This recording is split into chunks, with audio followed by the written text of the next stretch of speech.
maximum volume.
Form और मैं आपका अपना डॉक्टर सचिन कपूर आज आपके सामने हूं जी एक और बेहतरीन सेशन लेकर के।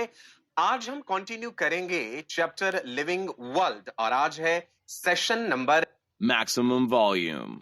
पिछले सेशन में शुरू किया था और उसमें हमने डिस्कस किया था कि व्हाट इज लाइफ। बहुत सारी बातें मैंने आपको बताई थी एंड आई एम श्योर आप सबने एंजॉय करा है। आज का सेशन भी आप एंजॉय करने वाले हैं, बहुत ही इंटरेस्टिंग होने वाला है। सो बिना किसी डिले के साथ शुरू करते हैं जी सेशन नंबर 2 लिविंग वर्ल्ड और देखते हैं कि इसमें हमने क्या क्या चीजें जाननी है।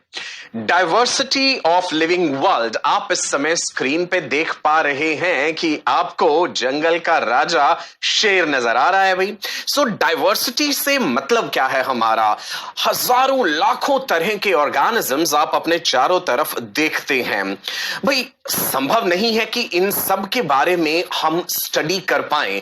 कोई बेहतरीन तरीका होना चाहिए, कोई एक सिस्टम होना चाहिए, कोई प्रोसीजर होना चाहिए जिसके जरिए हम इतनी ज्यादा ह्यूज वैरायटी जो है लिविंग ऑर्गेनिजम्स की उनके बारे में जान पाएं। तो आज के सेशन में हम यही डिस्कस करने वाले हैं कि किस तरह से इन ऑर्गेनिजम्स को स्टडी किया जाता है, क्या क्या प्रोसीजर्स हैं जो फॉलो किए जाते हैं, नॉमेनक्लेचर क्या है, क्लासिफिकेशन क्या है, टैक्सोनॉमी क्या है, टैक्सोनॉमिकल हायरार्की क्या है। इन सभी सवालों के जवाब आपको मिलने वाले हैं इस बेहतरीन सेशन में। सो बिल्कुल एक्टिव रहेंगे आप, अटेंटिव रहेंगे। चलिए जी, सो समझते हैं कि डाइवर्सिटी ऑफ लिविंग वर्ल्ड से क्या मतलब है हमारा। देखिए भाई, millions of living organisms such as plants, animals, bacteria, slime moulds हमारे चारों तरफ हैं। आपको जान के हैरानी होगी 1.7 to 1.8 million living organisms have been discovered so far. और ऐसा नहीं है कि और नए ऑर्गेनिजम्स डिस्कवर नहीं हो रहे हैं, इतनी ज्यादा एडवांसमेंट है साइंस में कि आप देखेंगे रोजाना कई नए ऑर्गेनिजम्स भी डिस्कवर हो रहे हैं। About 1.25 million species of animals and 0.55 million species of plants have been studied, described and named. पूरा प्रोसीजर मैं आपको बताऊंगा भाई किस तरह से ऑर्गेनिजम्स को स्टडी किया जाता है। अब एक बड़ी और एक बात बताऊं मैं आपको, इंसेक्ट्स अपने चारों तरफ हमने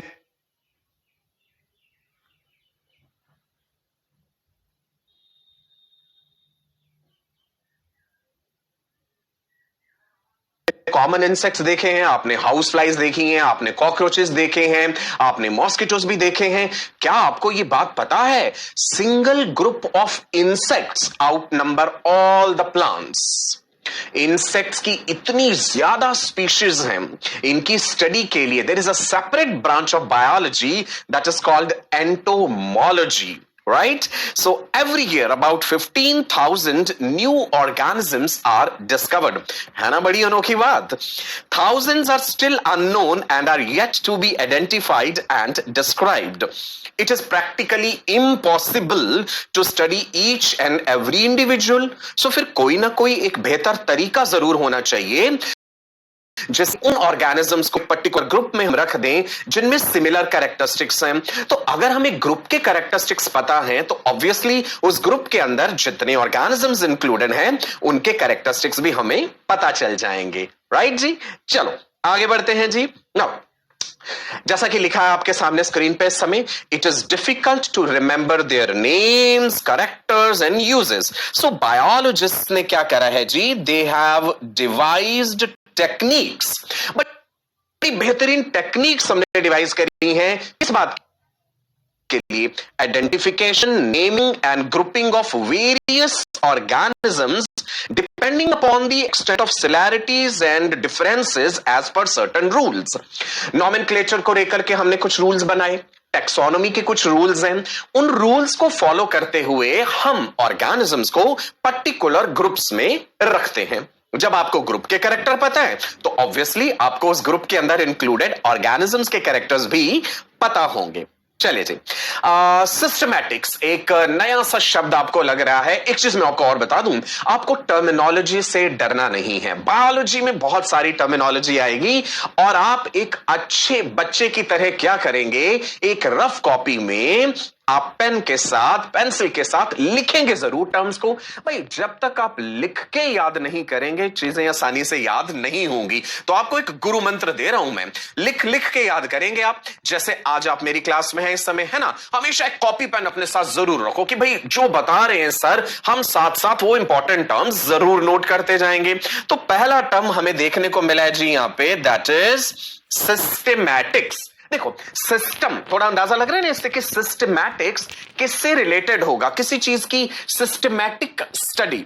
सो देखते हैं जी, systematics originated from the Latin word systema. Systema मतलब ऑर्डर और सीक्वेंस, किसी चीज को एक क्रमबद्ध तरीके से रखना या स्टडी करना। टेक्सोनोमिस्ट्स और द सिस्टेमेटिस्ट्स कौन है जी, टेक्सोनोमिस्ट या सिस्टमैटिस्ट? ऐसे वैज्ञानिक, ऐसे scientist who deal and contribute to the study of organisms. तो सिस्टमैटिक्स एक कंप्लीट सेपरेट ब्रांच आ जाती है बायोलॉजी में। और सिस्टमैटिस्ट्स या टेक्सोनोमिस्ट्स वो वैज्ञानिक हैं, वो साइंटिस्ट हैं जो डील करते हैं with the study of systematics या विद टैक्सोनॉमी। नाउ एक इंपॉर्टेंट बात भाई जो नीट एग्जाम में पूछी जा सकती है, मेडिकल एंट्रेंस एग्जाम्स में पूछी जा सकती है, the term systematics was coined by Carolus Linnaeus. याद रखना भाई, लिखेंगे जरूर, बायोलॉजी इज अबाउट टर्मिनोलॉजी। और टर्मिनोलॉजी पे महारत हासिल करने के लिए करना क्या है, लिख के याद करना है। Right, the more you practise the more perfection you will get. साधारण सी बात है, वो कहते हैं ना जी, करत करत अभ्यास से जड़मत होत सुजान, रस्सी आवत जात से सिल पर पड़त निशान। Regular practice is going to make huge difference in your success. And सफल तो हमें बनना ही है। चलिए जी आगे बढ़ते हैं। सो सिस्टमैटिक्स को हम कैसे डिफाइन कर देंगे जी, it is the study of diversity of organisms and their comparative and evolutionary relationships. जब आपके सामने इतने हजारों लाखों तरह के ऑर्गेनिजम्स हैं, उनकी एक सिस्टमैटिक स्टडी, और भाई उनमें आपस में संबंध क्या है, रिलेशनशिप्स भी जरूरी हैं। हम आगे जब बढ़ेंगे, जैसे जैसे अपना सिलेबस आगे बढ़ाते जाएंगे, ओरिजिन ऑफ लाइफ के बारे में जानेंगे कि लाइफ जो ओरिजिनेट हुई सिंगल सेल्ड ऑर्गेनिज्म से, जिससे मल्टी सेलुलर ऑर्गेनिजम्स आगे इवॉल्व हुए हैं, तो भाई उनमें आपस में संबंध भी तो हैं, रिलेशनशिप्स भी तो हैं। वो सारी चीजें स्टडी करी जाती हैं। जब आप सिस्टमैटिक्स के तहत जानवरों की, प्लांट्स की या और ऑर्गेनिजम्स की स्टडी करते हैं, तो उसमें आपको उन ऑर्गेनिजम्स की एनाटॉमी, फिजियोलॉजी, बायोकेमिस्ट्री, इकोलॉजी, ये सारी बातें हम थॉरोली स्टडी करते हैं। ओके, चलो नेक्स्ट देखते हैं जी। क्लासिफिकेशन का थोड़ा सा इतिहास जानते हैं, history of classification. Classification, systematics and taxonomy. अक्सर आप देखेंगे कि बच्चे ना कंफ्यूज हो जाते हैं इसमें, और कई बार ये टर्म्स इंटरचेंजेबली भी यूज कर लेते हैं कि सिस्टेमैटिक्स कह दिया या क्लासिफिकेशन या टेक्सोनॉमी। लेकिन जैसे मैं आपको अभी बताऊंगा, गहराई से देखें तो इन शब्दों में अंतर है, इस टर्मिनोलॉजी में डिफरेंस है। तो कौन सी 3 टर्म्स हमारे सामने इस समय आ रही हैं? देखते हैं जी। हमारे सामने टर्म है classification, systematics and taxonomy. 3 terms, right? लिख रहे हैं ना कॉपी पे? लिखना जरूर है साथ में।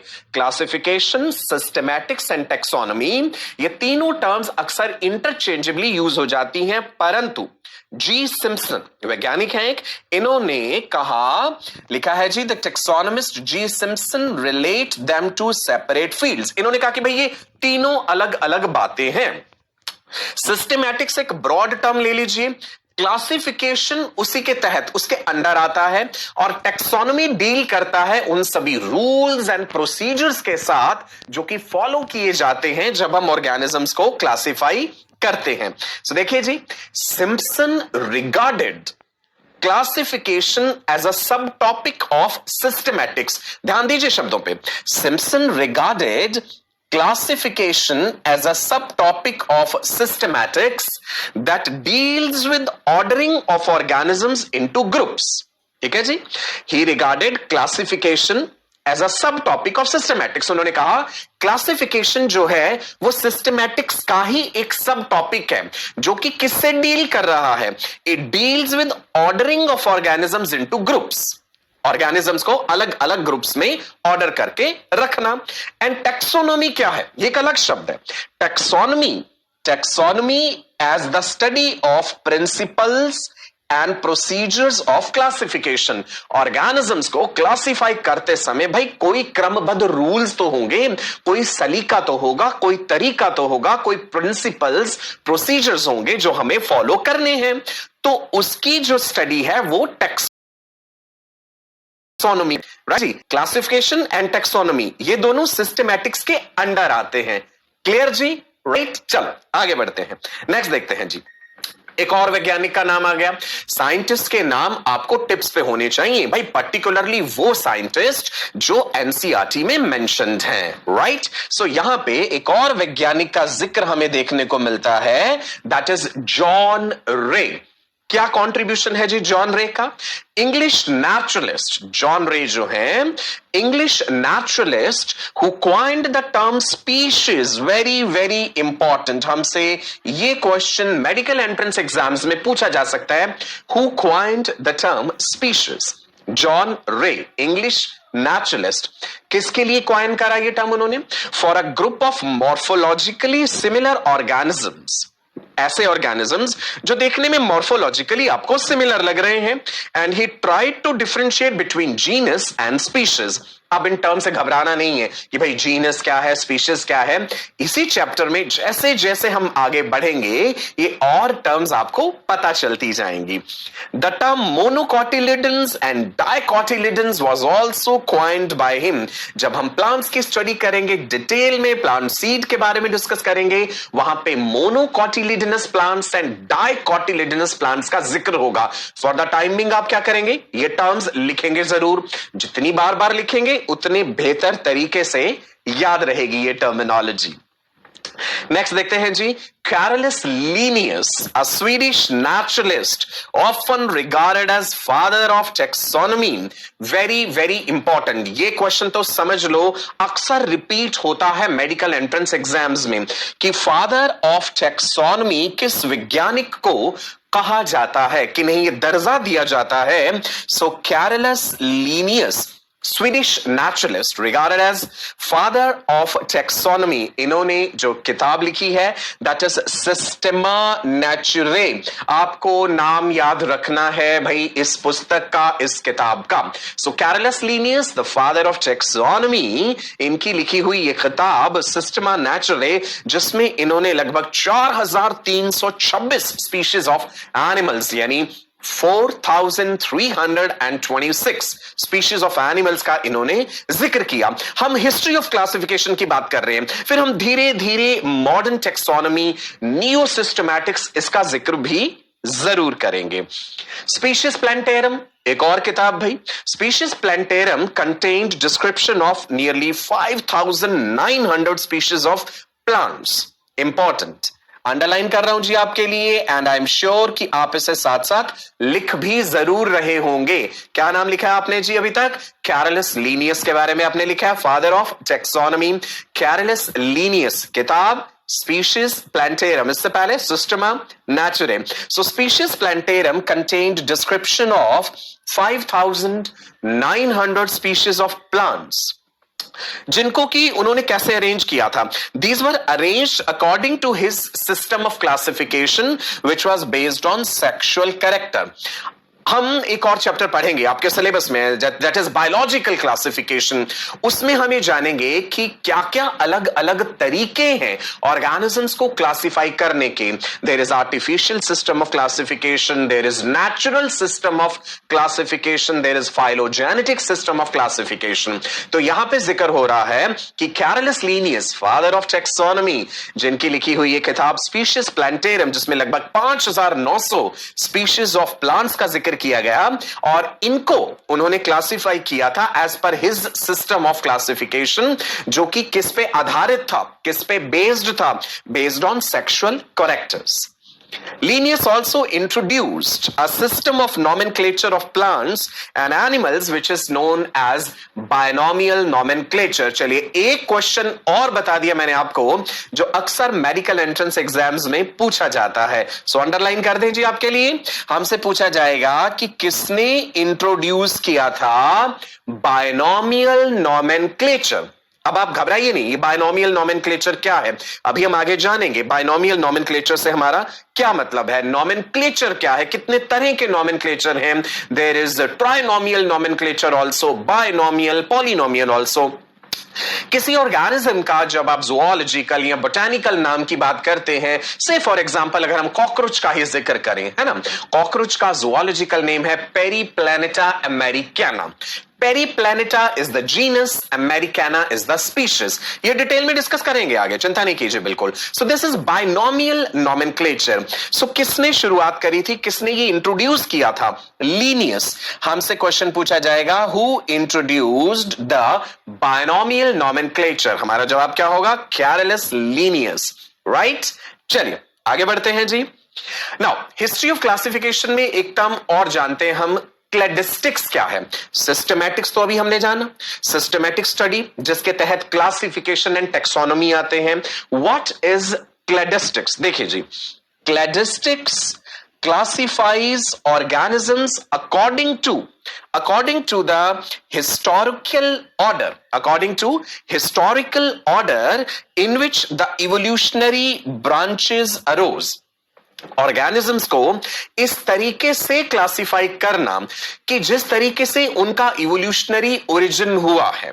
अगर हम इवोल्यूशन में देखें भाई, पहले सिंगल सेल्ड ऑर्गेनिजम्स थे, है ना, सिंगल सेल्ड ऑर्गेनिज्म से फिर धीरे धीरे कॉम्प्लेक्सिटी बढ़ती गई, मल्टी सेलुलर ऑर्गेनिजम्स बने। अगर हम एनिमल्स की बात करें तो हम पढ़ेंगे इसमें फाइलम पोरीफेरा आया जिसमें स्पॉन्जेस इंक्लूडेड हैं, उसके बाद फाइलम सीलेंट्रेटा या Cnidaria, phylum Platyhelminthes, Aschelminthes, Annelida, Arthropoda, Mollusca, Echinodermata and so on. ये सारी टर्म्स आपने जूनियर क्लासेस में भी पढ़ी हैं, क्लास 9th में पढ़ी है ना ये टर्मिनोलॉजी, याद आ गया? अलग अलग फाइलम के नाम, राइट। यही सारी चीजें अब हमने आगे डिटेल में डिस्कस करनी है। So this led to the emergence of new systematics और बायो सिस्टमैटिक्स। अंडरलाइन कर रहा हूं जी आपके लिए, न्यू सिस्टमैटिक्स और बायो सिस्टमैटिक्स क्या है देखते हैं जी। नियो सिस्टमैटिक्स भी कह देते हैं इसे, neo, NEO, neo systematics. It is a concept of systematics that considers a species to be the product of evolution. I'll repeat it again.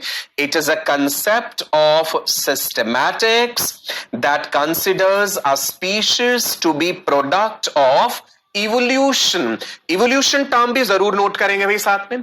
Evolution को अक्सर आप ऐसे समझ लेते हैं formation of complex forms from simpler forms. नहीं, that is wrong. Complexity is never the aim of evolution. Darwin ने कहा कि भाई इवोल्यूशन जो है that is descent with modification, कि जो अगली फॉर्म्स आती हैं, न्यू फॉर्म्स आती है, नई जनरेशन आती है, पेरेंटल जनरेशन के में उसमें कुछ बेहतर फीचर्स होते हैं, यही है इवोल्यूशन। और डिटेल में जानेंगे आगे आने वाले सेशंस में। सो नियो सिस्टमैटिक्स जो है, it is concept of systematics which considers a species to be the product of evolution. Now it takes into consideration all the known characteristics of organisms and all known evidences from different fields of biology। देखिए, कहने का मतलब ये है, धीरे धीरे जैसे जैसे साइंस प्रोग्रेस करती जा रही है, हमें अलग अलग फील्ड की नॉलेज इनकॉर्पोरेट कर रहे हैं हम to study this systematics. So neo systematics में उस पर्टिकुलर स्पीशीज का इवोल्यूशनरी एस्पेक्ट भी स्टडी किया जाता है। The concept of new systematics was developed by Sir Julian Huxley in 1940। देखिए, अलग अलग वैज्ञानिकों के नाम मैं बार बार एम्फेसिस दे रहा हूं, ये आपको याद रखने हैं, ठीक है जी। अभी तक कैरोलस लीनियस के बारे में आपने जाना, मैंने जॉन रे आपको बताया था, अब आपके सामने जूलियन हग्सले का नाम आया है जी। इनसे रिलेटेड क्या सवाल पूछा जाएगा? The concept of neo systematics किसने इंट्रोड्यूस किया? So this concept was introduced by Sir Julian Huxley, right जी। ईयर आप बेशक याद ना रखें, राइट, जहां जहां कहीं ईयर याद रखने की जरूरत होगी वो मैं आपको जरूर बता दूंगा। चलिए जी, आगे देखते हैं। न्यू सिस्टमैटिक्स का क्या कहना है जी? Species are not isolated, they are related among themselves by common descent and they're different from others due to accumulation of the different variations also। So species जो है वो isolated नहीं है, अलग अलग species में आपस में संबंध है। Main stress is laid upon subspecies and populations instead of species। Statistical data, it is used to determine primitiveness or advancement of a species। मतलब न्यू सिस्टमैटिक्स में ज्यादा इलेबोरेट तरीके से हम स्टडी करते हैं, जिसका मानना है स्पीशीज आइसोलेटेड नहीं है, उनमें आपस में संबंध है, सिमिलैरिटीज डिससिमिलैरिटीज दोनों हैं, और मेन स्ट्रेस सब स्पीशीज एंड पॉपुलेशंस पे दी जा रही है। स्टैटिस्टिकल डेटा का इस्तेमाल किया जाता है। क्लासिफिकेशन क्या है जी? टैक्सोनॉमी क्या है? क्लासिफिकेशन क्या है? अब हम इस पे आ जाते हैं। सो क्लासिफिकेशन का मतलब है ordering of organisms into groups. अलग अलग ग्रुप्स में जब आप ऑर्गेनिजम्स को अरेंज करते हैं।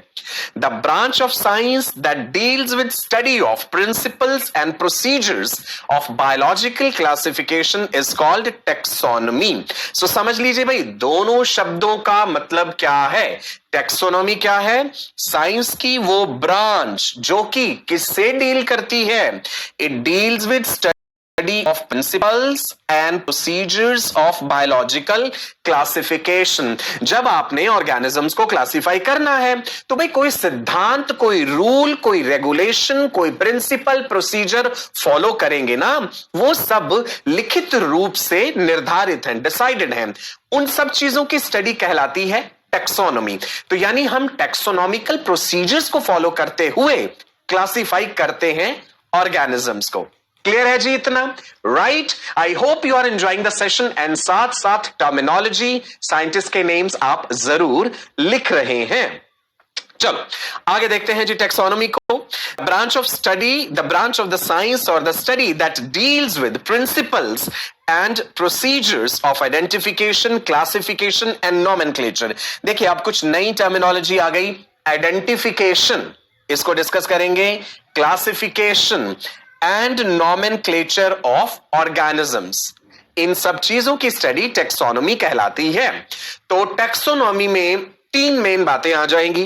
वो तीन मेन बातें कौन कौन सी हैं? देखिए, characterisation and identification, number 2 nomenclature, number 3 classification. लिख रहे हैं जी टर्मिनोलॉजी साथ साथ?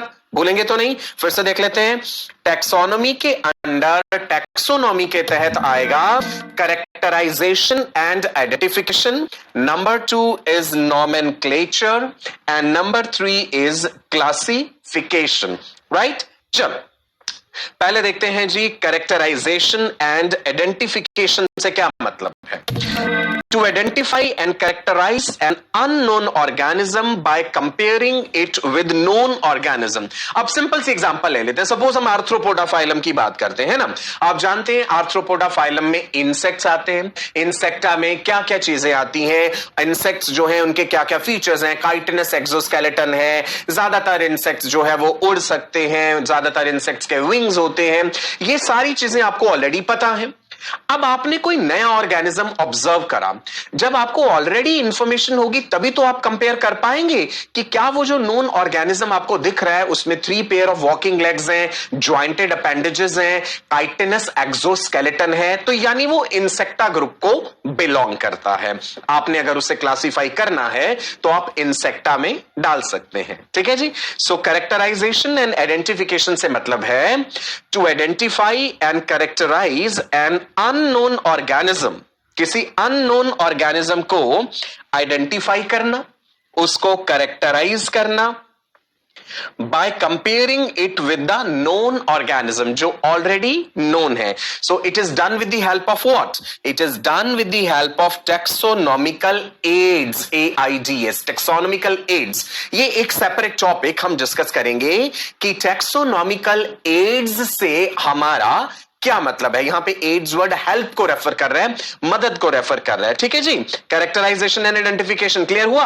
अब हम आते हैं नॉमेनक्लेचर पे, नामकरण करना, किसी चीज का नाम रखना, यह भी बड़ा जरूरी है भाई। नॉमेनक्लेचर आप किसी ऑर्गेनिज्म का करें तो वो ऐसा होना चाहिए जो यूनिवर्सली एक्सेप्टेड हो, जो पूरे विश्व में जो साइंटिफिक कम्युनिटी है वो उसे समझ सके। बिकॉज अलग अलग ऑर्गेनिज्म के नाम अगर आप लोकल या वर्नाक्युलर नाम्स की बात करें तो अलग अलग जगह वो अलग अलग हो सकते हैं।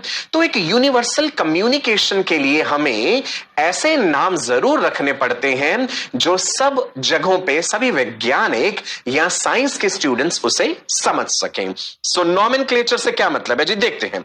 To provide distinct and proper names, distinct नाम होना चाहिए, प्रॉपर नाम होना चाहिए to organisms as per established universal practices and rules. Very important.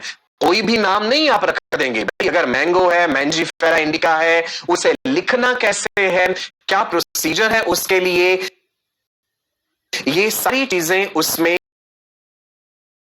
समझ जी। नॉमेनक्लेचर के रूल्स मैं आपको बताऊंगा। तो सादी भाषा में अभी तक आप समझे हैं, नॉमेनक्लेचर रेफर कर रहा है ऑर्गेनिजम्स के डिस्टिंक्ट एंड प्रॉपर नाम रखना सर्टन रूल्स के अकॉर्डिंग जो कि ऑलरेडी निर्धारित होते हैं। नाउ नॉमेनक्लेचर के बारे में आगे डिस्कस करते हैं जी। There are huge number of species on earth, हमने पहले ही देखा भाई, मिलियंस में है उनकी संख्या। नए ऑर्गेनिजम्स आए दिन डिस्कवर हो रहे हैं, डाइवर्सिटी बहुत ज्यादा है। So biodiversity is referring to what? Occurrence of wide variety of living organisms, plants, then you have animals, there are fungi, there are slime molds, bacteria. So identification क्या था? Finding the correct name and place of an organism in the classification system. वो हो गया identification. Nomenclature क्या हो गया जी? Nomenclature is the science of giving names to the living beings. नामकरण करना किसी चीज का, परंतु वह नामकरण के लिए कुछ खास तरह के प्रोसीजर्स एंड रूल्स फॉलो किए जाते हैं।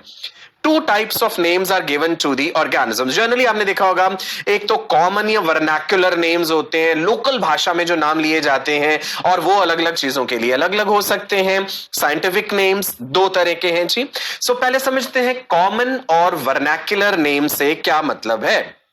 नो, अगर हम इतिहास देखें सिविलाइजेशंस का, जब से ह्यूमन सिविलाइजेशन शुरू हुई होगी तब से ही चीजों के नाम रखने की प्रक्रिया तो जारी है भाई। अलग अलग वेजिटेबल्स या अलग अलग फ्रूट्स की बात कर लीजिए या अलग अलग ऑर्गेनिजम्स की, प्लांट्स की, अगर हम कहें कि पंजाबी भाषा में इस चीज का नाम ये है, कन्नड़ा में अलग होगा, हिंदी में अलग होगा, गुजराती में अलग होगा, मलयालम में अलग होगा। तो भाई साइंटिफिक कम्युनिटी में आपस में कम्युनिकेट करने के लिए ये वर्नाक्युलर नेम्स तो नहीं चल पाएंगे। इसके लिए क्या जरूरी होगा? स्टैंडर्डाइज्ड बायोलॉजिकल या साइंटिफिक नेम्स। तो देखते हैं जी कॉमन या वर्नैक्युलर नेम से क्या मतलब है। The naming of organisms has been started with the appearance of language in human civilisation. ये बात तो आप मानेंगे। Common names are the local names, जो एक पर्टिकुलर एरिया में, एक लोकेलिटी में। अब देखिए इंडिया के बारे में अगर हम कहें, अलग अलग भाषाएं हैं, अलग अलग तरह के लोग हैं, इतनी सारी स्टेट्स हैं, इतनी पॉपुलेशन है। So common names are the local names which are given to the animals and plants in a particular language. India is the land of diversity. कितनी सारी भाषाएं हैं, भाषाएं अलग हैं, बोलियां अलग हैं। सो अलग अलग जगहों पे ऑर्गेनिजम्स के नाम भी अलग अलग हो जाते हैं, चीजों के नाम भी बदल जाते हैं। So common names are local names which are given to plants and animals in a particular language and region of the world by local persons. अभी हम जिक्र करेंगे कि भाई आम की बात अगर हम करें, मैंगो ट्री की बात करें, अलग अलग भाषाओं में अलग अलग नाम से पुकारा जाता है। कन्नड़ा भाषा में क्या कहेंगे जी? मवीना मारा। तमिल में कहेंगे मांगा मरम, हिंदी में कहेंगे आम का पेड़, और पंजाबी में कहेंगे अंब दा दरख्त या अंब दा पेड़, राइट। इंग्लिश में मैंगो ट्री। सो आपने खुद ही देखा भाई, मलयालम, कन्नड़ा, तमिल, तेलुगु, हिंदी, गुजराती, बंगाली, सब में ही नाम बदल गया। चीज क्या है? आम, लेकिन आम के कितने नाम? तो ऐसे तो नहीं चलेगा। साइंटिफिकली तो ये चीज ठीक नहीं है।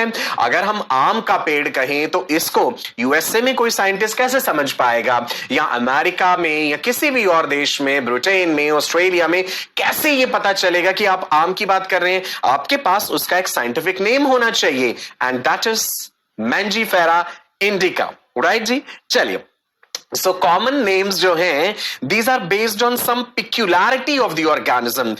उस पर्टिकुलर ऑर्गेनिज्म की कोई खास बात हो, उसी तरह से रिलेटेड हम उसका नाम रख देते हैं। जैसे आपने कोई ऐसा पौधा देखा, एक ऐसी झाड़ी देखी जिसमें कांटे लगे हुए, तो हम कंडियाली कह देते हैं। कहीं से मिल्क जैसा या दूध जैसा कोई फ्लूइड निकल रहा है तो उसे दुधिया कह देते हैं। So that is what is local terminology. ये साइंटिफिकली तो एक्सेप्टेड नहीं हो पाएगी ना। So the common names, they are based on some peculiarity of the organism. जैसे कंडियाली हो गया, दोधक हो गया, these are usually single word names and they are what are uninomial. एक ही नाम हो गया। ये ब्रीफ होते हैं भाई, छोटे होते हैं, आसानी से प्रोनाउंस किए जा सकते हैं, याद रखे जा सकते हैं by the local residents of an area. But if you are saying कंडियाली, ये तो हम हिंदी में वर्ड यूज कर लेते हैं। इट इज पॉसिबल कि उड़िया भाषा में या इसको कन्नड़ा में या तमिल, तेलुगु में कोई ना समझ पाए कि कंडियाली किस चीज को रेफर कर रहे हैं हम। ऐसे ही दोधक, जैसे मैंने कहा, आप स्क्रीन पे देख पा रहे हैं इस समय, एक प्लांट में कट लगाया गया और मिल्क जैसे कुछ ड्रॉप्स निकल रहे हैं, तो हमने कहा दिया ये दुधिया या दोधक प्लांट है। You are getting it? ये कॉमन या वर्नैक्युलर नेम्स है, ये साइंटिफिकली नहीं चल पाएंगे। सो इनके प्रॉस एंड कॉन्स हैं। मैंने आपको बताया कि भाई आसानी से याद रखे जा सकते हैं, इजी है, लोकल रेजिडेंसी ये नाम रखते हैं। Common names they differ from region to region and language to language. अब समस्या कहां आएगी भाई? अभी अभी जैसे हमने जिक्र किया, इंडिया में अगर आप लगा लीजिए भाई, पंजाब में जो बोला जा रहा है वही चीज कर्नाटका में नहीं बोली जाएगी। So they are differing from region to region and language to language. So इसका मतलब है an organism may have several names in a given language. A common name may have different meanings in different areas.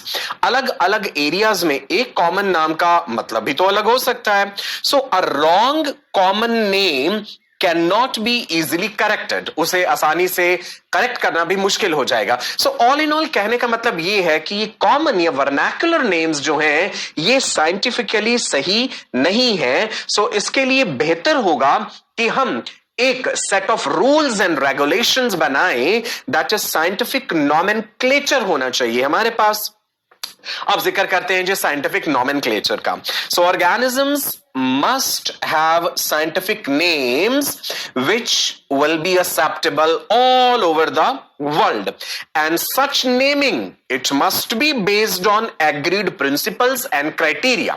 Biological nomenclature के लिए पूरे set of rules है कि अगर Mangifera indica लिखना है तो कैसे लिखना है, इटैलिक्स में लिखना है, अगर आपको उसे अंडरलाइन करना है या नहीं करना है, कौन सी भाषा से लिए जाएंगे ये नाम, ये सारे रूल्स निर्धारित हैं already. Scientific names, they ensure that only one name is given to an organism, and description of the organism should help other people to arrive at the same name in any part of the world. So scientific nomenclature में आगे बढ़ते हैं और जानते हैं. देखिए, हर तरह के ऑर्गेनिज्म जो है, each kind of organism which is representing a species, it's given a different name to distinguish it from other. इसका मतलब क्या हुआ कि भाई अगर आप कॉकरोच की बात कर रहे हैं, कॉकरोच को आपने कहा पेरीप्लैनेटा अमेरिकाना, तो फ्रॉग के लिए आप वो नाम नहीं रख सकते. Frog will not be Periplaneta Americana, frog के लिए फिर राना टिग्रीना होगा. ऐसे ही अर्थवर्म के लिए फेरिटीमा पोस्ट्यूमा. ये सारे नाम आप धीरे धीरे जान जाएंगे, चिंता बिल्कुल नहीं करनी है जी. सो लिखा है हमारे लिए that every kind of organism representing a species is given a different name to distinguish it from the other. So one has to ensure that such a name has not been used earlier for any other organism. जब आप किसी नए organism का नाम रख रहे हैं तो आपको इस चीज के लिए एंश्योर होना पड़ेगा that such a name has not been used for any other organism. दो अलग अलग ऑर्गेनिज्म का सेम साइंटिफिक नेम नहीं होना चाहिए, ये रूल्स के अकॉर्डिंग नहीं होगी. बात ये खास ध्यान रखना होता है, समझे जी आप. चलिए Now, अब जो हम नॉमेनक्लेचर डिस्कस करने जा रहे हैं आगे, that is monomial nomenclature, binomial nomenclature, trinomial nomenclature and polynomial nomenclature. Right, चलो सो डिस्कस करते हैं जी. वर्नैक्युलर नेम्स वाली बात और साइंटिफिक नेम्स वाली बात आप समझ गए ना अच्छे से. आगे बढ़ते हैं. मोनोमियल नॉमेनक्लेचर का मतलब क्या हुआ जी? Only one word to name the organism. Now, it is difficult to use unique names as more and more organisms were discovered. यदि आप एक ही नाम रख रहे हैं, है ना, तो आए दिन कितने नए ऑर्गेनिज्म डिस्कवर हो रहे, बड़ा मुश्किल हो जाएगा फिर नए ऑर्गेनिज्म के लिए हर बार नया नाम ढूंढ पाना. तो बायनोमियल नॉमेनक्लेचर को बेहतर माना जाता है. बायनोमियल नॉमेनक्लेचर टर्म थोड़ी देर पहले ही हमने जिक्र किया था. सो बायनोमियल नॉमेनक्लेचर जो है that is most widely accepted system. सबसे ज्यादा एक्सेप्टेंस इसका है. किन्होंने दिया था? वैज्ञानिक का नाम मैंने आपको बोला था भैया, आपको याद रखना है, Carolus Linnaeus. So it was given by Carolus Linnaeus. Binomial nomenclature में क्या है? Two terms are used to denote a species of living organism. दो टर्म्स, एक होता है जीनस, एक होता है स्पीशीज. जैसे मैं बार बार जिक्र कर रहा हूं आपके साथ पेरीप्लैनेटा अमेरिकाना का, कॉकरोच का जो हम बायोलॉजिकल या ज़ूलॉजिकल नाम कह रहे हैं, उसमें दो वर्ड्स आए हैं ना, पेरीप्लैनेटा अमेरिकाना. पहला वाला जीनस है और दूसरा वाला स्पीशीज है. सो लिखा है जी, two terms are used to denote a species. कौन सी दो टर्म्स?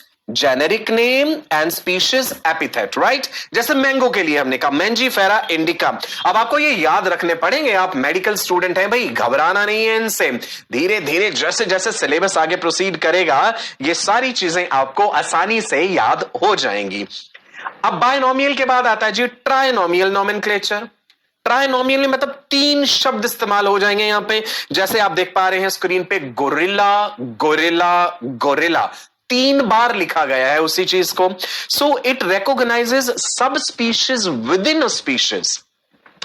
इसका मतलब है each name has three parts.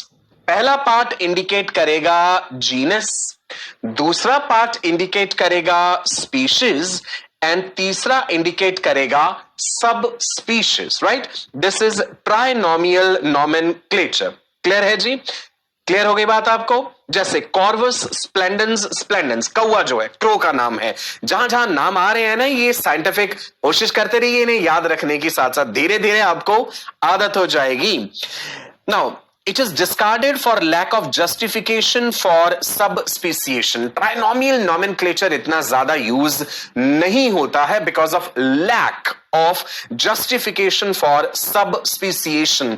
Species के बारे में और ज्यादा डिटेल में हम अभी आगे आने वाले समय में डिस्कस करेंगे जी। चलिए अब इसके बाद आते हैं पॉलिनोमियल नोमेनक्लेचर।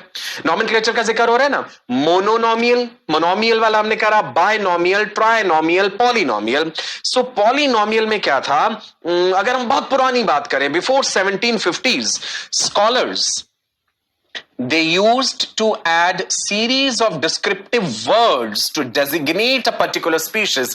किसी एक प्लांट या किसी एक एनिमल्स का नाम रखने के लिए कितने सारे series of descriptive words use किए जाते थे। जैसे देखिए, we are giving an example of कैरियोफाइलम।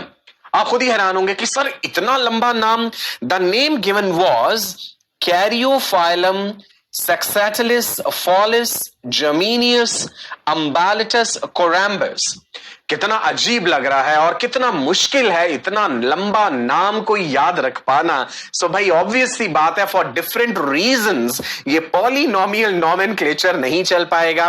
Now इसमें क्या था, पॉलिनोमियल नोमेनक्लेचर में सिर्फ उस पर्टिकुलर ऑर्गेनिज्म का नाम ही नहीं होता था, उससे रिलेटेड कितनी सारी डिस्क्रिप्शन भी उसमें दे दी जाती थी।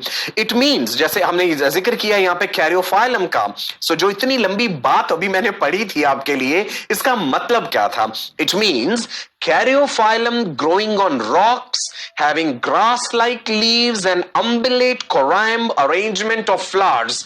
कितना मुश्किल है भाई ये याद रखना। अब आपको बहुत सारी टर्म्स इसमें से नहीं समझ आई होंगी कि अम्बेलेट, कोरैम्ब, अरेंजमेंट ऑफ फ्लावर्स क्या है, ये आगे हम पढ़ेंगे जब हम फ्लावर्स के बारे में डिटेल में जिक्र करेंगे। तो कहने का मतलब ये है कि जो पॉलिनोमियल नोमेनक्लेचर है, जिसमें सिर्फ ऑर्गेनिज्म का नाम ही नहीं, उससे जुड़ी हुई कितनी सारी जानकारी भी उसी नाम में भर दी जाती है, ये एक बेहतर तरीका नहीं है, ये नहीं चल पाएगा। आगे बढ़ते हैं जी। Polynomials they were not standardized, different polynomials existed for the same plant and it was cumbersome to remember। इसे याद रखना भी मुश्किल है। सो अभी तक हमने देखा कि बेहतर तो बाइनोमियल नोमेनक्लेचर वाला कंसेप्ट है ना, जिसमें कि genus and species. Okay, so how does this nomenclature help us, हमें कैसे मदद कर रहा है नोमेनक्लेचर। साइंटिफिक नेम्स ये एंश्योर करते हैं that each organism has one name. The organism having different vernacular names will have only one scientific name। जैसे हमने मैंगो का जिक्र किया कि अलग अलग भाषाओं में, इंडिया का ही जिक्र करें, मैंगो को अलग अलग नाम से जाना जाता है, परंतु साइंटिफिकली तो एक ही नाम है, that is Mangifera indica. Description of an organism enables people to arrive at the same name। जब उसके बारे में डिस्क्रिप्शन दी गई है तो अलग अलग जगहों पे भी, विश्व के अलग अलग हिस्सों में भी साइंटिफिक कम्युनिटी है वो समझ जाएंगे कि यह डिस्क्रिप्शन एक पर्टिकुलर ऑर्गेनिज्म के लिए दी गई है। So nomenclature ensures that a name has not been used for more than one for a known organism. वही बात कि भाई अगर फेरिटीमा पोस्ट्यूमा है तो कॉमन इंडियन अर्थवर्म है, वो नाम किसी और के लिए यूज नहीं होगा। The same applies to Rana tigrina and for different other animals and plants, right. चले ना, various rule books for different organisms, ये बड़ा इंपॉर्टेंट बात है भाई, ये अक्सर मेडिकल एंट्रेंस एग्जाम्स में पूछा जाता है। आपको ध्यान रखना है बेटा इनकी फुल फॉर्म्स भी। ICBN हमसे पूछा जाएगा, ICBN stands for International Code for Botanical Nomenclature, right? Then there is International Code for Zoological Nomenclature, that is ICZN. International Code of Viral Nomenclature, we have International Code of Bacteriological Nomenclature and International Code of Nomenclature for Cultivated Plants। पहले दो तो आप जरूर याद रखेंगे, that is ICBN and ICZN। Okay जी, चलिए binomial nomenclature को लेकर के कुछ रूल्स हैं, जो फॉलो करने जरूरी है, बिना उसके काम नहीं चलेगा। सो ये रूल्स बड़े इंपॉर्टेंट हैं भाई, मैं आपके लिए ये बात लिख रहा हूं, this you have to remember, right, it's very important. पहला rule, the names are generally in Latin and written in italics. भाषा जो इस्तेमाल होगी लैटिन भाषा होगी। If the Latin version is not available then the names are Latinized, फिर उसे Latinize करना पड़ेगा। और बाइनोमियल नॉमेनक्लेचर में जीनस एंड स्पीशीज एपिथेट होगा, जैसे Periplaneta genus, americana species. Name of the genus always starts with the capital letter while name of the species starts with small letter. Say for example, अगर मैं बात करता हूं, जैसे आपके लिए लिख रहा हूं जी पेरीप्लैनेटा, तो एक चीज पे गौर कीजिए, हमने पेरीप्लैनेटा का पी कैपिटल लिखा है। पेरीप्लैनेटा अमेरिकाना कॉकरोच, जो आप कॉमनली कॉकरोच देखते हैं, अमेरिकाना का ए छोटा लिखा है। सो जीनस का जो पहला अक्षर है वह कैपिटल लिखा जाएगा, स्पीशीज का जो पहला अक्षर है वो स्मॉल लेटर में लिखा जाएगा। ठीक है जी, आगे बढ़ते हैं। यदि आप हैंड रिटन लिख रहे हैं, हाथ से लिख रहे हैं, if the names are hand written then name of the genus and name of the species are separately underlined. थोड़ी देर पहले मैंने कहा ना, अंडरलाइन पेरीप्लैनेटा को अलग, अमेरिकाना को अलग। नेम ऑफ द ऑथर, अगर ऑथर का नाम लिखना है, it comes after the names of the species generally written in abbreviated form in romans, right. ये वैसे कॉमनली फॉलो नहीं करते हैं हम कि हर जगह अगर लीनियस का दिया हुआ कोई नाम है तो लीनियस उसमें लिखना है, ऐसा नहीं है। Binomial along with name of the author, this is referred to as binomial epithet. जैसे लीनियस भी हमने आगे लिख दिया LIN, so that will be referred as binomial epithet. Maximum and minimum number of alphabets in genus and species is from 12 to 3 respectively. Maximum 12 alphabets और minimum जो है वो 3 alphabets. So ये रूल के ये फॉलो करने जरूरी हैं जब हमने ऑर्गेनिजम्स के साइंटिफिक नेम्स रखने हैं।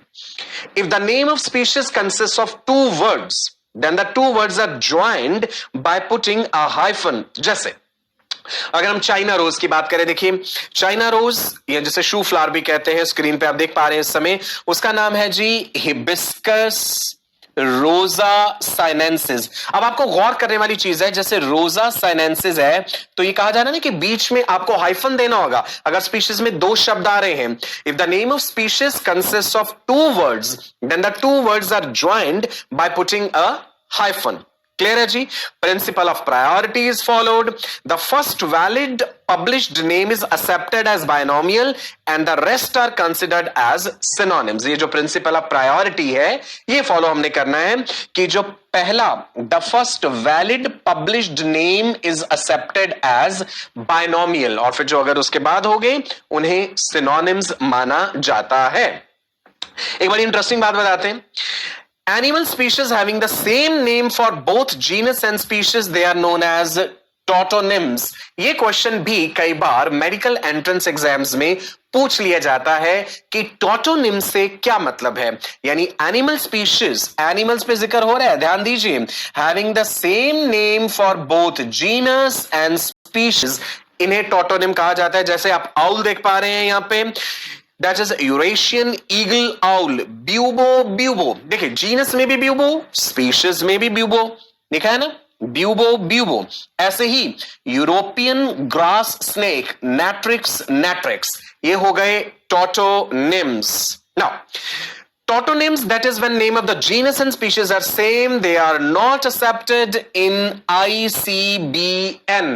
ICBN International Code for Botanical Nomenclature यहां accepted नहीं है, but they are accepted in ICZN International Code for Zoological Nomenclature। जैसे चूहे के लिए, रैट के लिए रेटस रेटस चलेगा, राइट जी। ब्यूबो ब्यूबो आउल के लिए चलेगा। होमोनेम्स क्या है देखते हैं जी। Homonyms are illegitimate, that is single name given to 2 different organisms.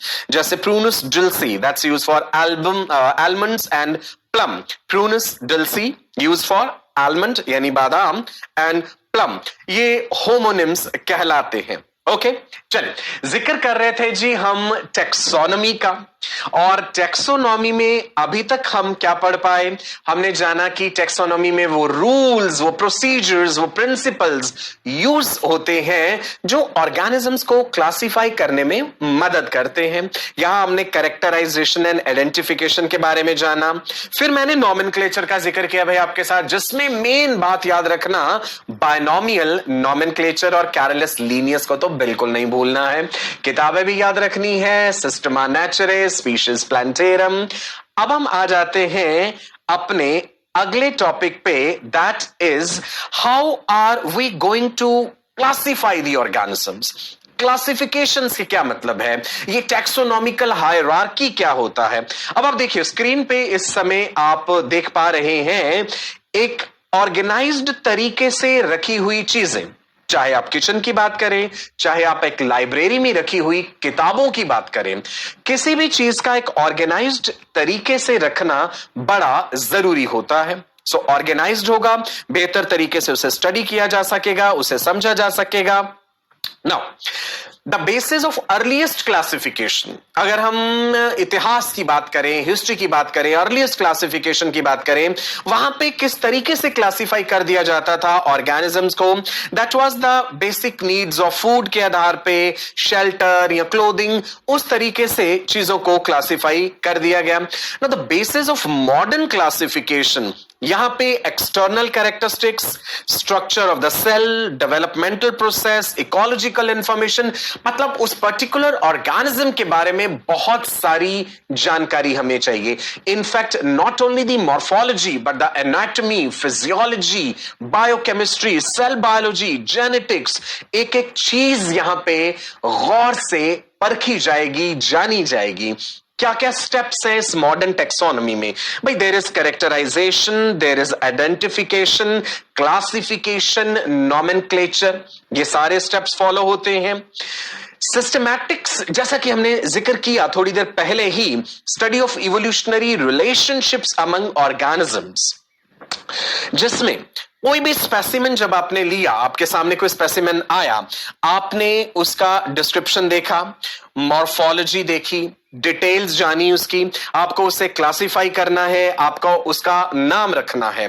ये सारे स्टेप्स जो है एक प्रॉपर तरीके से फॉलो किए जाते हैं। टेक्सोनॉमी और सिस्टमैटिक्स, दो टर्म्स अगर आप अभी भी कंफ्यूज हैं इनमें, सो यहां पे उसके डिफरेंसेस आपके लिए रख दिए गए हैं। हालांकि मैंने शुरू में बोला था कि जो टेक्सोनॉमी है वो एक तरह से सब ग्रुप है। किसका? सिस्टमैटिक्स का। सिस्टमैटिक्स में सब ग्रुप से मतलब क्या हुआ? सिस्टमैटिक्स में आप क्लासिफाई करते हैं ऑर्गेनिजम्स को, और उसके लिए जो प्रोसीजर्स एंड प्रिंसिपल्स फॉलो किए जाते हैं वो टेक्सोनॉमी के तहत आते हैं। सो भाई टेक्सोनॉमी है the process of classification, and systematics includes taxonomy and nomenclature. Taxonomy में you are going to identify, you are going to name, describe the organism. Systematics एक overall उसका information है. It describes evolutionary relationships between organisms, right? इस slide को बड़े गौर से आप देखिए, समझिए, डिफरेंसेस बड़े क्लियरली दिए हुए हैं यहां पे। Taxonomy, classification, systematics. चलिए आगे बढ़ते हैं जी, देखते हैं अब टेक्सोनोमिक हायरार्की क्या होता है। अभी तक हमने कितनी सारी चीजें जान ली हैं क्लासिफिकेशन के बारे में, सिस्टमैटिक्स के बारे में। So now will be discussing that what is this taxonomic hierarchy. जैसा कि आप देख पा रहे हैं जी स्क्रीन पे लिखा है, it is the framework by which taxonomic groups are arranged in definite order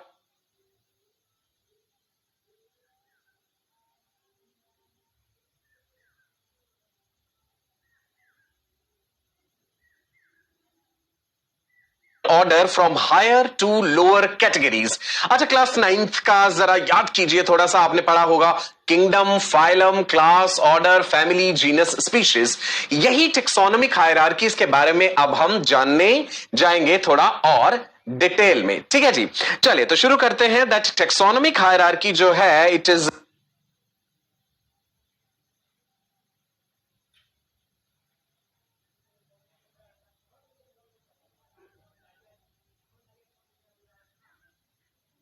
is also called Linnean hierarchy. Carolus Linnaeus का नाम बार बार आ रहा है और मैं बार बार एम्फेसिस दे रहा हूं कि आपको लिख करके चीजें याद करनी है. So it's also called Linnean hierarchy because it was first proposed by Linnaeus, right? Linnaeus first used only 5 categories. उन्होंने शुरुआत में केवल 5 कैटेगरीज यूज करी थी. वो कौन कौन सी हैं? Class, order, genus, species, variety. ध्यान दीजिएगा, अभी जो हम करंटली फॉलो करते हैं वो थोड़ा सा डिफरेंट है इससे. लीनियस ने जो शुरुआत में यूज करी थी वो क्या क्या थी? Class, order, genus, species and variety. Right, the last one was discarded. आखिरी वाला वेराइटी जो हम जिक्र कर रहे थे, the last one was discarded and 3 more were added so that now we are having 7 obligate categories.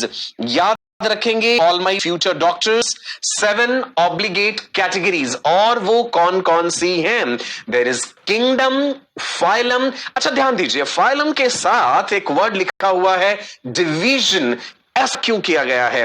यहां पे आपको एक चीज गौर करनी है कि जो फाइलम वर्ड है वो हम एनिमल्स के लिए यूज करेंगे और जब हम प्लांट क्लासिफिकेशन की बात करते हैं वहां पे डिवीजन वर्ड इस्तेमाल होगा. Right, clear? सुनिए फिर, किंगडम, फाइलम और division, class, order, family, genus, species, ये आपको इसी सीक्वेंस में याद करने हैं.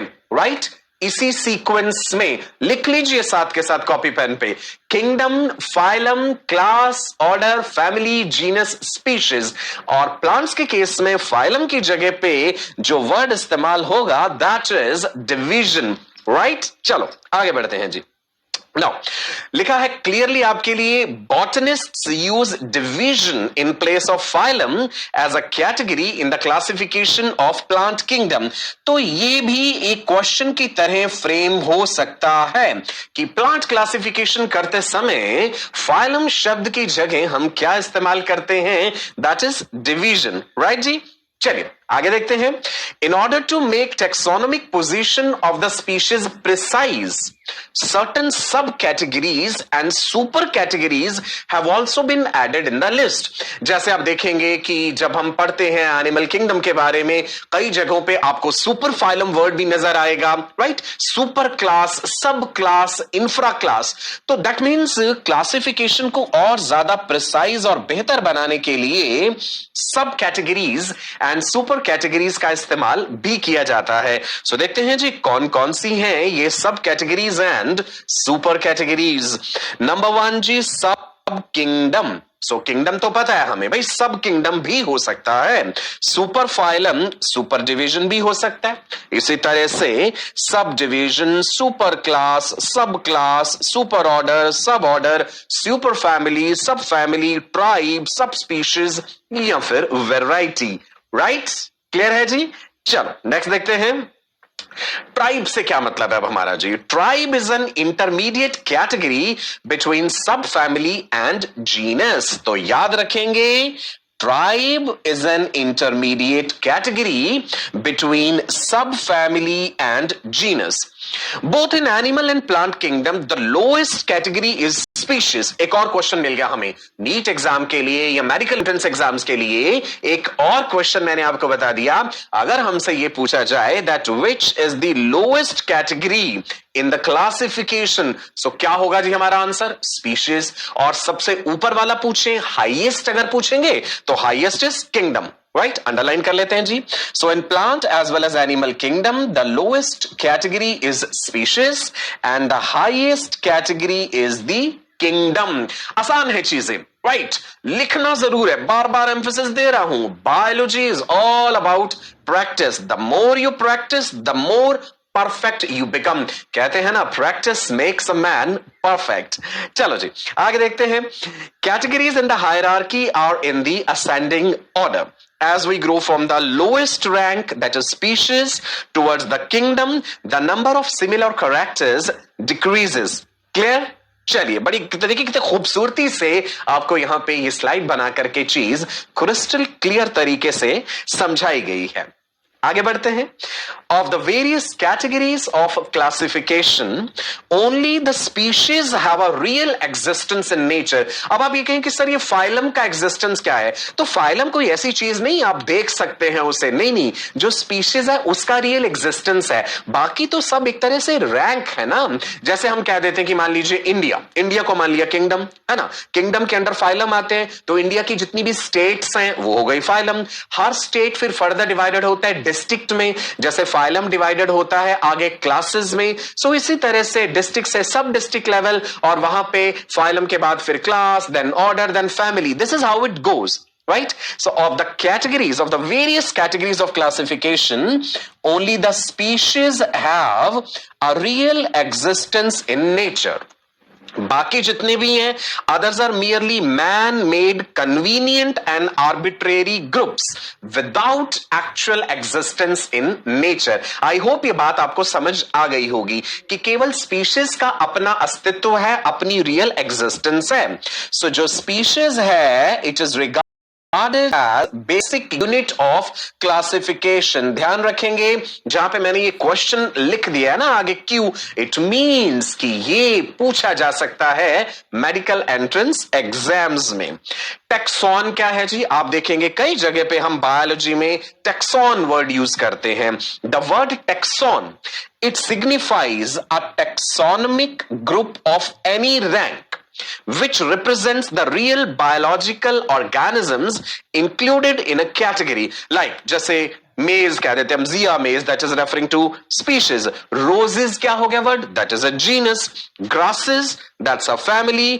Conifers, it's an order. Dicots हो गया क्लास। डाइकॉट वर्ड पहले भी यूज किया था ना हमने, मोनोकॉटिलिडन्स, डाइकॉटिलिडन्स, राइट जी। सीड प्लांट्स एक डिवीजन के रूप में हो गया। सो आई होप आप टेक्सॉन समझ गए। मैं से बोल देता हूं, taxon signifies a taxonomic group of any rank which is representing real biological organisms। This term, it was introduced by Adolf Meyer, another scientist, and I'm sure कि आप ये नाम भी साथ के साथ जरूर लिखेंगे। अभी तक हम कौन कौन से नाम से वाकिफ हो चुके हैं, कैरोलस लीनियस मैंने आपको बताया, राइट उसके अलावा मैंने आपको मायर के बारे में भी बताया, यहीं पे आपने जिक्र किया भी एडोल्फ मेयर, राइट जॉन रे के बारे में जाना था हमने। So the term taxon was introduced by Adolf Meyer for the animal groups. H S. Lam first proposed the term taxon for plants, right जी, प्लांट्स के लिए प्रपोज किया था एच.एस. लैम ने। Another scientist important to remember, there is some confusion in the use of the term taxon and category. वो क्या है, जैसे Zea mays is a taxon while species is reflecting a category। Category represents an abstract term while the taxon is representing the real organism। जो real organism है उसे represent करने के लिए हम यूज कर रहे हैं term tax on. So I hope अब आपको ये क्लियर हुआ कि जो कैटेगरी शब्द है वो एक एब्स्ट्रैक्ट टर्म है, टेक्सॉन रिप्रेजेंट कर रहा है रियल ऑर्गेनिजम्स को। अब देखते हैं जी, जो ऑब्लिगेट टेक्सोनोमिक कैटेगरीज का हमने जिक्र किया, जैसे kingdom, phylum, class, order, family, genus, species. So in obligate taxonomic categories में सबसे पहले जिक्र करने जा रहे हैं जी किंगडम का। सो किंगडम जो कि सबसे बड़े लेवल पे है, किंगडम के अंदर ही फाइलम आएगा, देन क्लास, क्लास के अंदर ऑर्डर्स होंगे। So in general it includes all organisms which share a set of distinguishing common characters। जैसे हम कहते जी किंगडम में जितने भी ऑर्गेनिजम्स इंक्लूडेड हैं उनमें कॉमन फीचर्स होने चाहिए, तभी हम उन्हें कहेंगे कि ये किंगडम एनिमेलिया के मेंबर्स हैं। यूकैरियोटिक सेल्स हैं वो, राइट, वेल डिफाइंड, उनके अंदर ऑर्गेनल्स हैं membrane bound. So this kingdom is the highest category of the biological classification. एक और क्वेश्चन थोड़ी देर पहले हमने जिक्र किया था कि भाई लोएस्ट कैटेगरी क्या है, that is species, highest category, that is kingdom। So plants, they are placed in plant kingdom, animals are included in animal kingdom। simple। इसी तरह से हम और kingdom भी पढ़ेंगे, kingdom monera, protista, fungi। चलिए अब जिक्र करते हैं जी R.H. Whittaker, very very important, underline कर रहा हूं आपके लिए, this can be framed as a question in medical entrance exams. R.H. Whittaker ने 5 किंगडम क्लासिफिकेशन वाला सिस्टम दिया था। सो ही प्रपोज्ड 5 किंगडम्स ऑफ क्लासिफिकेशन। आपसे क्वेश्चन ये पूछा जाएगा, who proposed 5 kingdom classification? So your answer will be R.H. Whittaker। और वो 5 किंगडम कौन कौन सी हैं?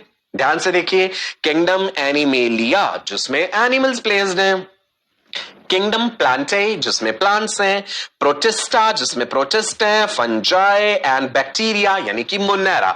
तो ये 5 किंगडम क्लासिफिकेशन विटेकर के द्वारा दिया गया है। आगे बढ़ते हैं जी, किंगडम के बाद है फाइलम। सो फाइलम हो गया एनिमल्स के लिए और डिवीजन हो गया प्लांट्स के लिए। फाइलम और the division it consist of several related classes, यानी बहुत सारी क्लासेस जो हैं उनसे मिलके फिर ऊपर एक फाइलम होगा। दैट मीन्स किंगडम, उसके बाद फाइलम, फाइलम के अंदर क्लासेस। अब आपके सामने एक बड़ा ब्यूटीफुल सा डायग्राम बना हुआ है। ये डायग्राम क्या शो कर रहा है कि कॉर्डेट्स जो हैं, राइट, एनिमल किंगडम में कॉर्डेट्स और नॉन कॉर्डेट्स 2 मेजर ग्रुप्स होते हैं जो हम डिस्कस करेंगे। सभी कॉर्डेट्स अपने जीवन के किसी न किसी समय पे 3 बेसिक फंडामेंटल फीचर्स जरूर शो करते हैं। Central hollow dorsal nervous system, then they show presence of notochord, pharyngeal gill slits या फिर पोस्ट एनल टेल भी हो सकती है कुछ कॉर्डेट्स में, राइट जी। चलिए सो आगे बढ़ते हैं। Among the animals, the phylum Chordata includes, जब आप Chordata का जिक्र करते हैं तो यहां पे class Pisces, Amphibia, Reptilia, Aves and Mammals। हमने कहा कि फाइलम के अंडर क्लासेस, तो फाइलम हो गया Chordata, Chordata में class Amphibia, class Reptilia, class Aves, class Mammalia। ये 3 फीचर्स लिखे हैं जी आपके सामने। मैंने कहा कि सभी कॉर्डेट्स अपने जीवन काल में किसी न किसी समय ये 3 फीचर्स जरूर शो करते हैं।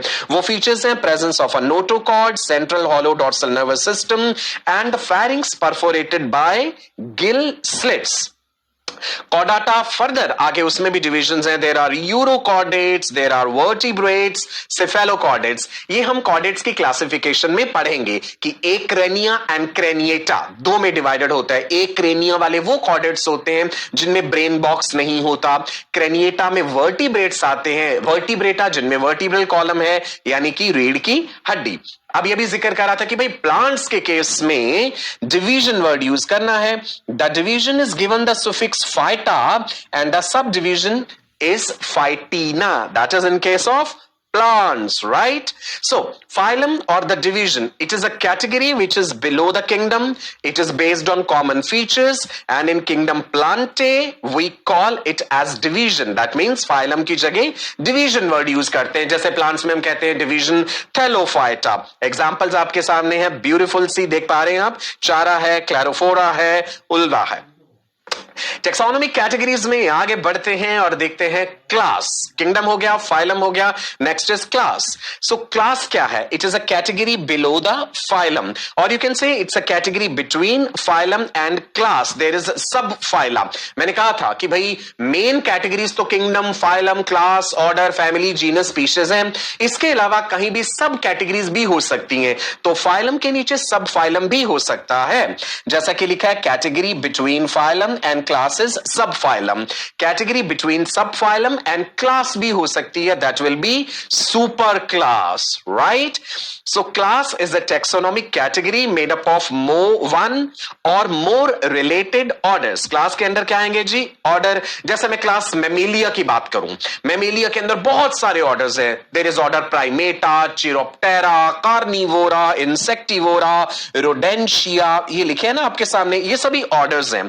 ऑर्डर्स जनरली एंड करते हैं phyceae, opsida and ae in case of plants. The suffix is not fixed in case of animals. Animals में ये सफिक्स फिक्स्ड नहीं है। ऑर्डर का जिक्र करते हैं, किंगडम समझ आ गया, फाइलम हो गया, क्लास हो गया, ऑर्डर क्या है जी? क्लास के नीचे ऑर्डर्स हैं। सपोज कर लीजिए आप मेमेलिया की बात जैसे हम कर रहे थे, Mammalia is a class, class के अंदर ऑर्डर्स हैं। सो ऑर्डर किससे मिलके बना है? Order is an assemblage of families resembling one another in few characters. जैसे ऑर्डर कार्निवोरा, ऑर्डर कार्निवोरा के अंदर फैमिलीज आएंगी। There is Canidae family, there is a Felidae family, Canis हम पढ़ेंगे इनके बारे में भी, राइट। कार्निवोर्स जो हैं उसमें फेलिडेई में फेलिस इंक्लूडेड है, कैनिडेई में कैनिस इंक्लूडेड है। खूबसूरत सा ये एनिमल देख पा रहे हैं ना आप अपने सामने स्क्रीन पे। चलिए जी, जैसे आपको यहां पे दिखाया गया इस समय आपको प्राइमेट्स दिख रहे हैं। So Primata is an order, Primata is an order in class Mammalia. Primates में क्या क्या आते हैं? Humans, apps, monkeys. एप्स में क्या क्या है? There is gorilla, there is chimpanzee, orangutan, gibbon, there are great apes, there are small apes. सभी प्राइमेट्स के कुछ इंपॉर्टेंट फीचर्स होते हैं। एक बड़ा ही बेहतरीन फीचर बताता हूं, primates have opposable thumb.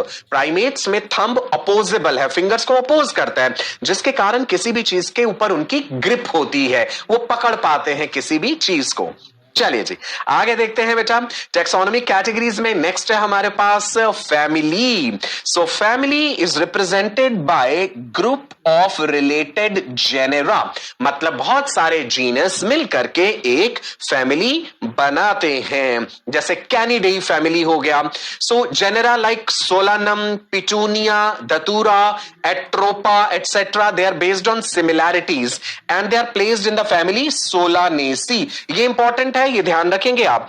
Animals such as lion, leopard, tiger, jaguar, ये पैंथेरा जीनस में आते हैं। दिस इज इंपॉर्टेंट बेटा, याद रखेंगे ये जीनस पैंथेरा, पैंथेरा टाइग्रिस आपको नाम याद रखना है। Then there is genus Felis, और ये सब फैमिली कौन सी होगी? Family is फेलिडेई। क्लियर है जी?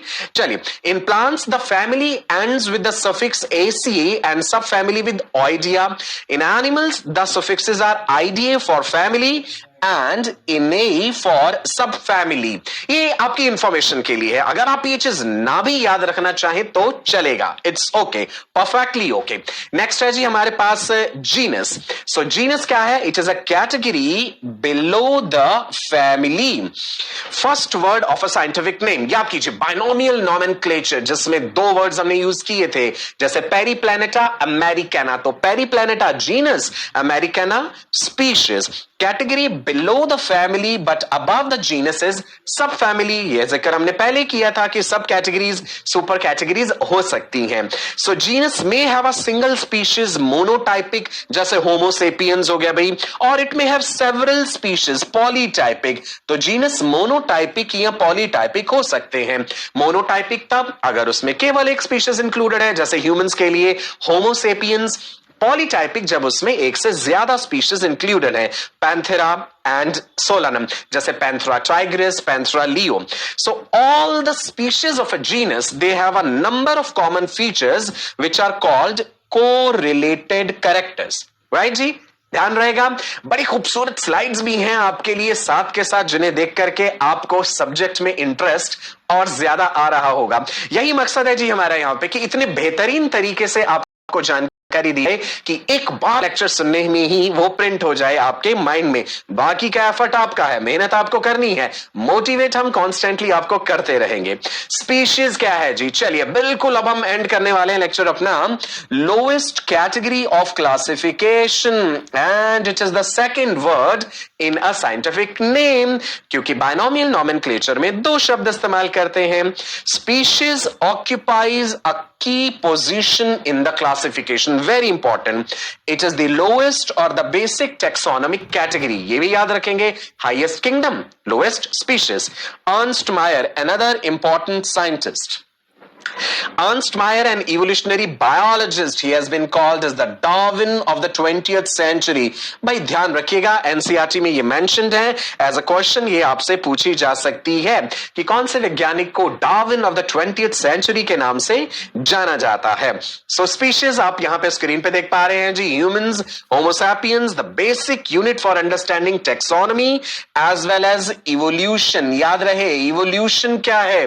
Decent with modification. डार्विन ने यही तो कहा था कि आने वाली जनरेशंस जो हैं वो पेरेंटल जनरेशन से बेहतर होती हैं, मॉडिफाइड होती हैं। Species is a natural population of individuals or a group of population which resemble one another. Species एक दूसरे से रिजेंबल करते हैं और members of the same species are able to reproduce among themself, so they carry same type and amount of the genetic material and they can also breed freely among themself. ये बड़ी important बात है। Species की परिभाषा देते समय ये चीज बड़ी महत्वपूर्ण है, हमें याद रखना है that members of the same species they are able to reproduce among themselves. तो ये थी जी आपके लिए टेक्सोनोमिक हायरार्की की अलग अलग कैटेगरीज। एक बार क्विकली बता देता हूं हमने क्या क्या जान लिया टेक्सोनोमिक हायरार्की में। Kingdom, phylum, class, order, family, genus, species. So I hope आपने ये सेशन एंजॉय करा है, बहुत सारी नई चीजें सीखी होंगी, कितनी सारी नई टर्म्स जो है वो आपके सामने आई हैं। ऐसे ही ये सिलसिला आगे चलता रहेगा। सुनिए, species is also called genetically distinct and reproductively isolated population. यही बात मैं कह रहा हूं ना that members of a same species are able to reproduce among themself. Mango का biological name Mangifera indica, potato के लिए सोलानम ट्यूबरोसम, ऐसे ही लाइम के लिए पैंथेरा लियो। धीरे धीरे ये सारे नाम आपको याद हो जाएंगे। तो आज के इस सेशन के लिए इतना ही एंड आई एम होपफुल कि आपने बहुत सी नई चीजें सीखी, आपको बहुत मजा आया, एक क्यूरियोसिटी आपके अंदर जागी है बायोलॉजिकल साइंसेस को और बेहतर तरीके से जानने के लिए। सो इसी तरह से रेगुलरली आप हमारे साथ जुड़े रहिए। आपसे विदा लेता हूं मैं, आपका अपना डॉक्टर सचिन कपूर, बायजूस के इस बेहतरीन प्लेटफॉर्म से आपको नमस्कार करता हूं।